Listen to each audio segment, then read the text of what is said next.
Oh my, check out all that construction going on behind us right now. So it doesn't look like a lot, but let me break down some of the numbers for you because there is a crazy amount of material going into the construction of this exhibit. Over 1 million pounds of material are being moved into this exhibit to make it happen. We've had 100 tons of gravel dropped into this hole. We've had 828,000 pounds of soil dropped into this hole. We have over 60,000 pounds of gravel that we're using for our bedding in this feature here inside of the rocks. Not only that, we have 153,000 pounds of boulders that we've had shipped in. 52 pallets brought in on 3 truckloads. I mean, we had 24 truckloads of just soil brought in. We've had 2 truckloads of just gravel and pallets of material brought in. Absolute insane amount of materials to go into here. Crazy part is, it's not supposed to look like it's that much material. It's supposed to look like it grew here and it was from here originally. So let me show you how we're getting that material and what it looks like down in the hole. Let me show you what this is gonna look like as it kind of comes together. So you see right in here, we've got this sand. This is like a bedding material in here. We've got the cobble that's in here. So this sand, the idea is the turtles can actually burrow into this. So there's gonna be water coming from this pond right here, rushing through these tight areas right here. And you see we have like these beached areas right here with cobble locked in. The turtles can kind of claw their way out, and then we're actually gonna have some vegetation that's growing in here. You see we're using some rocks right here and then incorporating some wood in. So this chunk of wood here is actually from that tree right outside the fence. This old twisted piece of wood that we found is a dying branch, so we cut it off and we've actually incorporated it in here.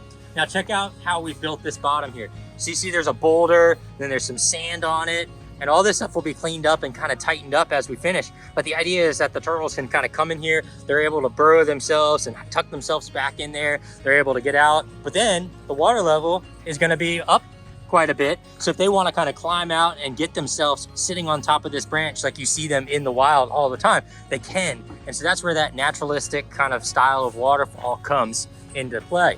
Now, as you see right here, as we kind of fight our way out, you see you've got a cobble bottom in here, and this is at an angle, which doesn't look like it too much, it is, but you see right there, it drops off quite a bit. This is where our return is. So as the water kind of falls off down into this pit, it's actually gonna swirl around. If the turtles wanna go down in there and hang out, they absolutely can. There's gonna be a little bit more sediment down in that spot. If they wanna live down there, they can. Now you see these aqua blocks that we've used, you're starting not to be able to see them. You see they're kind of hiding and going away. This is where our pump is. Pump is gonna be housed right here, and then the plumbing comes out and goes all the way out up to over behind where April and Jim are standing right now. But you can kind of start to see, as we put the pieces together, how this is gonna start to look. So you see right here, this is our concrete cloth right here, and so it rained over the weekend. You hear that? It's set up so hard because it rained over the weekend. We're here working. Look, this went in as fabric. If you look in part 3, you saw how we laid this stuff out. It's hard as a rock now. And so we've got our underlayment right here, and then our actually liner that holds the water in place and keeps it from getting out. So that's what's so cool about this environment, is that the turtles can literally do whatever they want, and they can't hurt it. They can't dig through it. They can't burrow into it. They can't make any damage to it. They're allowed to kind of grow in here and do whatever they want. So you see as this stream kind of fights its way back, all the way through here. You see we've got more sand and kind of beached out areas so that they can literally just kind of climb out, hang out, burrow in. Now this area right here, there's gonna be a waterfall over there. This area over here is gonna be tucked out. The water level is gonna be right up in here. The idea is that the turtles can actually climb their way right up onto here and then climb out. And you also see we're having like beached areas that we're forming right here. So they're literally able to climb out. But because this is kind of like a dead end, this whole area in here, we've got it all like a deep layer of sand right there. They're able to literally just burrow right in. You see these little crevices that we're building.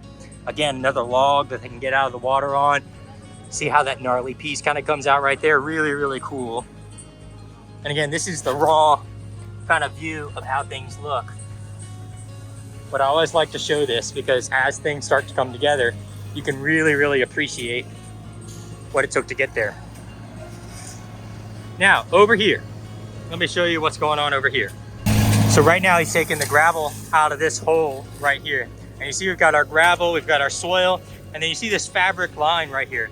So if you remember back in part 2 where I showed you the soil going in and we had just put the drainage in place, that was what that is. So we're actually digging into it right now in order to make our pond a little bit deeper. A couple things changed. We didn't know originally that there was going to be snapping turtles in here, but they decided that this was the best place for them to be housed. So even after we put our gravel floor in here to allow the drainage, we had to make a slight modification. No big deal. We're digging out, we're going down into our gravel bed. The reason the snappers are all the way on this side is because if we had to go and put that dig into the gravel down over here, we'd actually block our drainage, because you can see right where that white cap is right there. That's where all our water is flowing out. We've got an exit point at that point. And so here, it's not a big a deal because we can dig into our gravel, we can block it up, and all the water can kind of fight and get around it. Now, we've had all this soil, that 828,000 pounds of soil that I told you about, all been sitting on top of this gravel for weeks. You see how clean that gravel is? That means that our filtration system is working right. It means the fabric is keeping all the sediment from coming through. But it does also mean that because there's no water in it, that the water is able to go down through our soil, go through our fabric, penetrate into the gravel, and then flow out to this exit point that we have back here. So that tells us it's working. It's really good news. Now let me show you what's gonna go up here. So as you saw, back down here, that's another intake bay, just like this intake bay where the pump is housed. Totally separate system.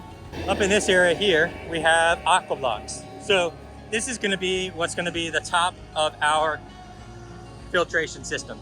So these aqua blocks right here, look at how they're built. They look a lot like milk crates. So these come in separate panels. So top panel, bottom panel, same panel, side panel, same panel, and then front and back. And then you'll notice that this panel is the same panel that's all the way through these. So the crazy part about these aqua blocks, they can hold a ridiculous amount of weight. You can jump on them, you can stand on them, you can do whatever you want on top of them. They can hold a lot of weight. And so what we're gonna do is we're actually gonna form a system of upflow water that comes through it. So our water is gonna actually come in, and let's go over here and show you. So water from our pump is gonna come up, and it's gonna come right to this spot right here. And then there's gonna be a system of piping that spreads out that water, and then it's gonna go up through the aqua blocks. The reason we have those aqua blocks is to actually allow that water to kind of dissipate evenly over the rocks. And then it's gonna go up through our larger gravel, then through our smaller gravel, and then through our tiny gravel. And then it's gonna flow out through our waterfalls back down. We're gonna show you a lot about that in part 5. And I can't wait to show you. But for right now, we're working on rocking our ponds, getting our systems built, getting our soil graded. Before you know it, we're gonna be flowing water and introducing these turtles to this space. Thanks for following along. Really appreciate you guys checking in with what's going on at the Virginia Zoo, part 4.